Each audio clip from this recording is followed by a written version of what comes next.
நகரத்தார் சமூகம் தமிழ் கலை உலகத்திற்கு கொடுத்த கொடைகளுள் முக்கியமான கொடை பஞ்சு அருணாச்சலம் அவர்கள். பஞ்சு அருணாச்சலம் அவர்களுக்கு ஒரு கூடுதல் சிறப்பு உண்டு.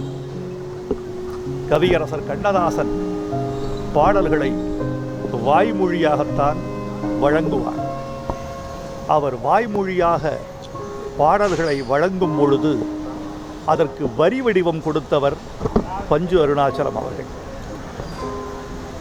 எம்ஜிஆர், சிவாஜி என்ற இரண்டு பெரும் கலை அரசர்களோடு பணியாற்றிய அனுபவத்தை அப்படியே கொண்டு வந்து ரஜினி, கமல் என்ற இரண்டு கலை தூண்களுக்கு வழங்கியவர் பஞ்சு அருணாச்சலம். அவர் கதாசிரியர் என்று உங்களுக்கு தெரியும், தயாரிப்பாளர் என்பது தெரியும், வசனகர்த்தா என்பது தெரியும். அவர் மிகச்சிறந்த பாடலாசிரியர் என்பதில் அவர் மீது எனக்கு ஒரு தனி காதல் உண்டு. அவர் எழுதிய பாடல்களில் மிக முக்கியமான பாட்டு என்னை மறந்ததேன் தென்றலே என்கிற பாட்டு, பொன்னெழில் பூத்தது புதுவானில் என்கிற பாட்டு, தென்னை வனத்தினில் உன்னை முகம் தொட்டு எண்ணத்தை சொன்னவன் வாடுகிறேன், உன்னிரு கண்பட்டு புண்பட்ட நெஞ்சத்தில் உன்பட்டு கைபட பாடுகிறேன் என்று இலக்கியம் படிந்த பாடல்களை எழுதியவர் பஞ்சு அருணாச்சலம் அவர்கள். இவ்வளவு விரைவில் அவர் விடைபெறுவார் என்று நாங்கள் கருதவில்லை. சில தினங்களுக்கு முன்பு ரஜினிகாந்த் அவர்கள் கபாலி படத்தை பார்ப்பதற்கு எனக்கு ஒரு சிறப்பு ஏற்பாடு செய்திருந்தார். எனக்கும் என் நண்பர்களுக்கும் என்று அவர் ஏற்பாடு செய்த பொழுது அவர் எனக்கு விடுத்த ஒரே ஒரு வேண்டுகோள், பஞ்சு அருணாச்சலம் அவர்களை அழைத்து கொள்ள முடியுமா என்று கேட்டார்.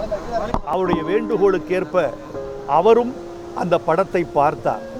இடைவேளையில் அவரும் நாங்களும் மனம் விட்டு பேசிக் கொண்டிருந்தோம்.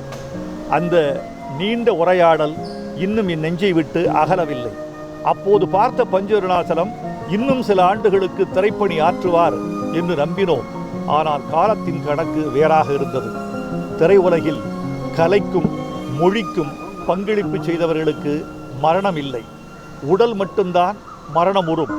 அவர்களின் பணிகள் காலத்தால் நினைக்கப்படும். பஞ்சு அருணாச்சலம் இன்னும் நீண்ட நாட்களுக்கு கலை உலகத்தால் நினைக்கப்படுவார். உங்களுக்கு இந்த ட்ரெய்லர் பிடிக்குமா அப்படின்ட்டு பிடிச்சிருந்துச்சா? எங்க நானே கஷ்டப்பட்டு ஒரு படம் பண்ணி ஒரு ஸ்பீச் சொல்லலாம்னு ஆசைப்படுறேன். சொதப்ப ஆரம்பிச்சிருவேன். ஒரு மிகப்பெரிய ஹீரோ உட ஒர்க் பண்ண சான்ஸ் கிடைச்சது. அவர் வந்து இந்த படம் ஓகே பண்ண பிறகு took a lot of maturity to say that, to take that decision. வயசான கெட்டப் வேண்டாமே. Okay, I'm just kidding. Anyway, எனக்கு பிடிச்ச விஷயம் அவர் மேடைக்கு வரும்போது நான் இருக்கிற போது எல்லாரும் அவர் ரெமோன் கூப்பிட்டது தான். That means he is Remo. I am pass. இது வந்து சும்மா சிவா நான் பண்ணது வந்து ஒரு ஊர்கா மாதிரி ஒரு சின்ன மேட்டர். நீங்க பிரியாணியோட வருவீங்க எனக்கு தெரியும். எனக்கு ரொம்ப சந்தோஷம் அந்த படம் எங்க கூட வரல. So thank you very much. ஒரு 3 வாரம் 4 வாரம் தள்ளி வாங்க. எனக்காக சிவகார்த்திகேயனுக்கு ஒரு பெரிய ஓ போடுங்க.